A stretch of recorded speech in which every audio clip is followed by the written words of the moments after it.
Hello guys, आपका हमारे YouTube channel में स्वागत है। आज का हमारा टॉपिक है how to update KYC in PF account. तो चलिए शुरू करते हैं। सबसे पहले हमने गूगल में सर्च करना है ईपीएफओ मेंबर होम। इसके बाद हमारे पास ऑप्शन आएगी मेंबर होम। हम इस पर क्लिक करेंगे तो एक वेब पेज खुलेगा जिसमें हम अपना यूआन नंबर और पासवर्ड एंटर करना है। जैसे ही हम यूआन और पासवर्ड एंटर करेंगे उसके बाद सेकंड फैक्टर ऑथेंटिकेशन के लिए हमारे पास ओटीपी आएगा। वो एंटर करने के बाद हमारा होम पेज खुल जाएगा। होम पेज पे हमें जाना है मैनेज के ऑप्शन पे। मैनेज के ऑप्शन के बाद केवाईसी। केवाईसी के बाद अब केवाईसी दो तरह की होती है, मोस्टली दो तरह की होती है। एक बैंक केवाईसी, दूसरी होती है पैन। तो पहले अगर बैंक केवाईसी हमें अपडेट करनी है तो हमें बैंक पे सिलेक्ट करेंगे। तो हमें अपना जो भी करंट का ऑपरेटिव अकाउंट है जो वर्किंग कंडीशन में है उसका हम अकाउंट नंबर फिल करना होगा। हमें दो बारी अकाउंट नंबर फिल करना होगा। उसके बाद आईएफएससी कोड फिल करना होगा। उसके बाद ऑप्शन आएगी वेरीफाई आईएफएससी। उसमें हम टिक करेंगे तो हमारा जो आईएफएससी है वो अकाउंट नंबर के साथ अगर मैच हुआ होगा तो वो वेरीफाइड हो जाएगा। उसके बाद हमारे पास ओटीपी आएगा जो आधार लिंक मोबाइल नंबर पे आएगा। उसको हम केवाईसी को अपडेट कर देंगे, सबमिट कर देंगे तो हमारी केवाईसी वेरिफिकेशन के लिए चली जाएगी। जो ये वेरिफिकेशन होती है ये ना ही एम्प्लॉयर के पास जाती है ना ही पीएफ ऑफिस में जाती है।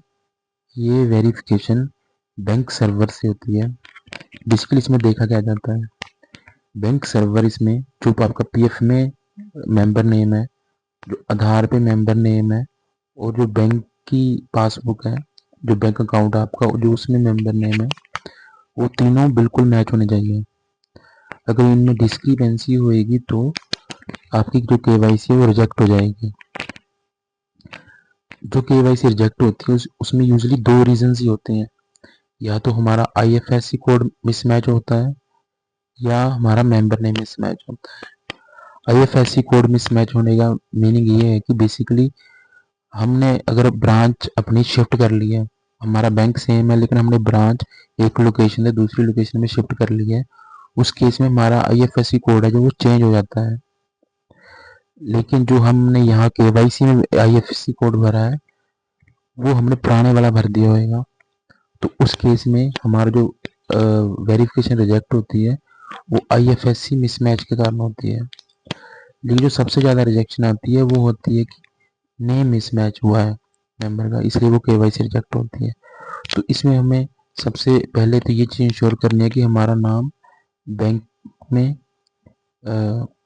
आधार पे और पीएफ के रिकॉर्ड्स में सेम होना चाहिए। इसके अलावा इसमें एक और दिक्कत आती है जो यूजुअली लोगों को नहीं पता रहता। जो बैंक में हमारा नाम होता है, कस्टमर नेम जहाँ लिखा रहता है, वहाँ यूजुअली बैंक वाले क्या गलती करते हैं, जैसे हम मेंबर का नेम लिखते हैं तो साथ में ही वो लिख देते हैं son of, means father name भी साथ ही में लिख देते हैं कस्टमर नेम में। ये मोस्टली होता है पंजाब नेशनल बैंक में,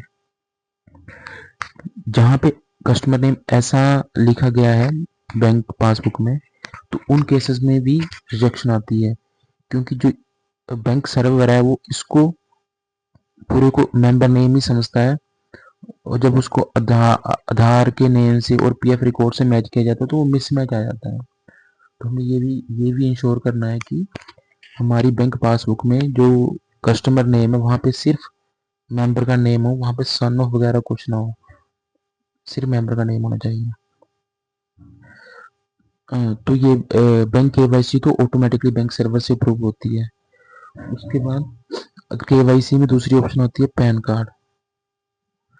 हम पैन कार्ड फिल करेंगे तो जो पैन कार्ड की जो केवाईसी होती है, ओटीपी आएगा, हम पैन कार्ड की केवाईसी अपडेट करेंगे, सबमिट कर देंगे तो ये जाती है एम्प्लॉयर के पास। केवाईसी अप्रूव होने के लिए जाती है एम्प्लॉयर के पास।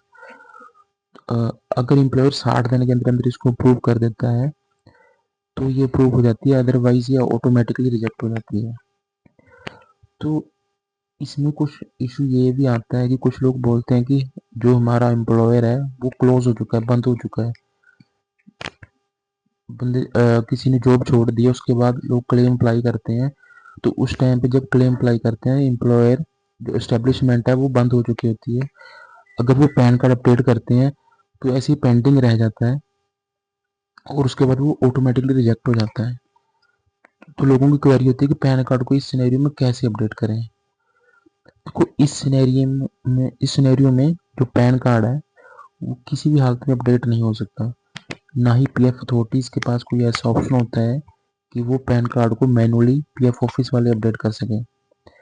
तो इसमें हमें एक चीज़ हम इसमें कर सकते हैं कि हम जैसे हमने एक कंपनी छोड़ दी है तो उसके बाद हम नई कंपनी ज्वाइन कर लें जो वर्किंग है। उस कंपनी में ज्वाइन करने के बाद हम इसको पुराने अपने कंट्रीब्यूशन को ट्रांसफर इन ले लेंगे नए वाली पीएफ में। तो उस केस में जो पैन कार्ड वगैरह आप जो भी अपडेट करोगे तो उसकी जो अप्रूवल के लिए जाएगा वो करंट एम्प्लॉयर के पास जाएगा। तो उस केस में करंट एम्प्लॉयर आपका पैन कार्ड अपडेट कर सकता है।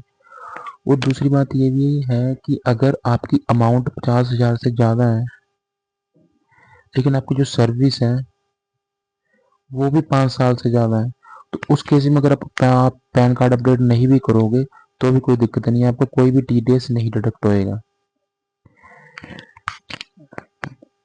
तो इस चीज़ का हमें ध्यान रखना है कि अगर पैन कार्ड अपडेट नहीं है लेकिन हमारी अमाउंट अगर 50,000 से ज़्यादा भी बन रही है, सर्विस भी लेकिन हमारी 5 साल से ज़्यादा है, तो उस केस में हमारा टीडीएस किसी भी हालत में डिडक्ट नहीं होगा पैन का, irrespective of the pan card. तो इसमें घबराने की कोई जरूरत नहीं। तो ये स्टेप्स फॉलो करके हम अपना केवाईसी अपडेट कर सकते हैं। Thank you.